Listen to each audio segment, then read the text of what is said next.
আসসালামু আলাইকুম। আজকে হচ্ছে রমাদান সিরিজ 12 আর আজকে আপনাদের জন্য নিয়ে এসেছি আমি নতুন আরও একটি ভিডিও। তো চলুন কথা না বাড়িয়ে আমার ভিডিওটি শুরু করা যাক।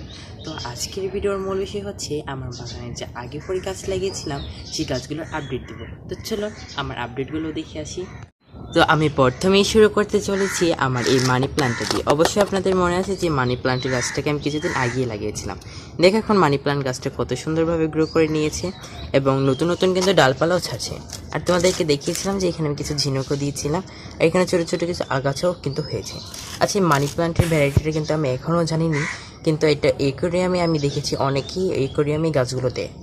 এরপরেই হচ্ছে আমার এই স্যাকুলেন্টের গাছগুলো। এটা হচ্ছে কয়েন স্যাকুলেন্ট, এটা হচ্ছে বেবি টিয়ার, আর এটা হচ্ছে ট্যাঙ্গেল হার্ট। এখানে আমি লাগিয়েছিলাম, দেখো গাছগুলো এখন কত সুন্দর হয়েছে। আর এটা কিন্তু বনসাই লুক নিয়ে নিয়েছিল, কিন্তু মাঝখান দিয়ে এখন আবার ডালগুলো কিন্তু ধীরে ধীরে বড় হয়ে যাচ্ছে। আর এইখানে কিন্তু আমি একটা মালবেরি গাছ লাগিয়েছি। এটা হচ্ছে মালবেরি গাছের কাটিংটা তুমি ভালো করে খেয়াল করে দেখো, কিন্তু বাকি সব কাটিংগুলো এখানে গ্রো করে নিচ্ছে। এইটা হচ্ছে বেশি ভালোভাবে গ্রো করছে, দেখো এখানে কিন্তু নতুন ডালও ছেড়ে দিয়েছে। এই গাছটার কথা না বললেই না, গাছটার কথা অবশ্যই হয়তো তোমাদেরকে মনে আছে। এই গাছটা এখনও কিন্তু আমি আর রিপোর্ট করিনি, আমি কিন্তু এটা পানিতেই রেখে দিয়েছি। এটা কিন্তু পানিতে খুব ভালো গ্রো করছে, দেখো কত সুন্দর শিকড় ছেড়ে দিয়েছে। আমি ডিসাইড করে নিয়েছি যে এটাকে আর মাটিতে বসাবো না, এটা পানিতেই থাকুক। আর এইটা হচ্ছে সেই ভ্যারাইটির কলিয়াসটা, এখানে এটা কিন্তু আমি বাড়িতেই বসিয়ে দিয়েছি। আর এখানে কিন্তু এই যে কসমস গাছের কাটিংটা ছিল, কিন্তু আমি দুটো এখানে নিতে এটা আলাদা করে বসিয়ে দিয়েছি। এটার আপডেটও অত ভালোই আছে, এখন শিকড় আসেনি, মাত্রই তো পরশু দিন বসিয়েছি, তো এটা এখানেই থাকুক। আর আমার কাছে কিন্তু প্রায় অনেক ধরনের কলিয়াস হয়ে যাচ্ছে, ভবিষ্যতে আরও কলিয়াস রাখার চেষ্টা করব। এই হচ্ছে আমার কেলাঞ্চা গাছ। এই কেলাঞ্চের গাছের কথা হয়তো তোমাদের মনে আছে, দেখো কত সুন্দর ফুলগুলো কিন্তু ফুটে আছে। এই কেলাঞ্চা গাছ কিন্তু আমার খুবই ভালো লাগে। আগে জানতাম না যে কেলাঞ্চা গাছে ফুল হয়, কিন্তু আমি একজনের বাসায় দেখেছিলাম, সেখান থেকে আমার আগ্রহ জেগেছিল যে আমার বাসায় কিন্তু কেলাঞ্চা গাছ রাখবো। আচ্ছা, তোমাদের কি পর্তুলিকাগুলোর কথা মনে আছে? দেখো কত সুন্দর গ্রো করে নিয়েছে, এখন সবগুলো পর্তুলিকা এখন ঝাঁকড়া হয়ে যাচ্ছে, ভবিষ্যতে কিন্তু এগুলোতে ফুলও আসবে।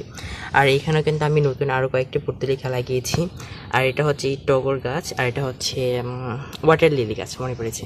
আর এইবার আমি হচ্ছে এই মিষ্টি আলুর লতাটা কিন্তু কেটে ফেলবো, প্রচুর বড় হয়েছে। এই গাছটা আগে বেগুনি রঙের ছিল, এটা কিন্তু আমি উপহার পেয়েছিলাম। এখন গাছটা লম্বা হচ্ছে কিন্তু বাট বেগুনি হচ্ছে না, যেটা তার আসল রঙে ছিল। এখানে বেগুন গাছগুলো দেখতে পাচ্ছ না, এগুলো হচ্ছে আমি ক্যামেরার বাইরে লাগিয়েছি, তোমাদের কিন্তু বলিনি। আমি কিন্তু এখানে এগুলো রেখে দিয়েছি, পরে এটাকে অন্য জায়গায় লাগিয়ে দিব। আমি এখানে এটা হচ্ছে গ্রো না বাজারের ব্যাগের মধ্যে গ্রো ব্যাগ তৈরি করে এখানে কিন্তু এটা লাগিয়ে দিয়েছি। আর এই বেগুন গাছের কিন্তু ফুল ছিল, ফুলগুলো কিন্তু পড়ে গিয়েছে। আমি কিন্তু ক্যামেরার ভিতরে সব কিছু করি না, আমি ক্যামেরার বাইরেও কিন্তু অনেক গাছ লাগাই, গাছের পরিচর্যাও করি। আমি যতটা খেয়াল করলাম যে কোনো গাছের থেকে পর্তুলিকা গাছ কিন্তু খুব ভালোভাবে গ্রো করে নেয়। দেখো কিছুদিন আগেই লাগিয়েছি, মাত্র 3 দিন হয়েছে গাছগুলো লাগিয়েছি, এখনই কিন্তু গাছগুলো খুব ভালোভাবেই রয়েছে। আর এটা হচ্ছে আমার মানি প্লান্ট গাছ, দেখো এখানে কিন্তু নতুন নতুন পাতাও ছাড়ছে। তো যাই হোক, আর ভিডিওটিকে আর বড় করবো না। তো গাইস, ভিডিওটিকে আর বড় করলাম না। যদি ভিডিওটি ভালো লাগে অবশ্যই কিন্তু সাবস্ক্রাইব করবে।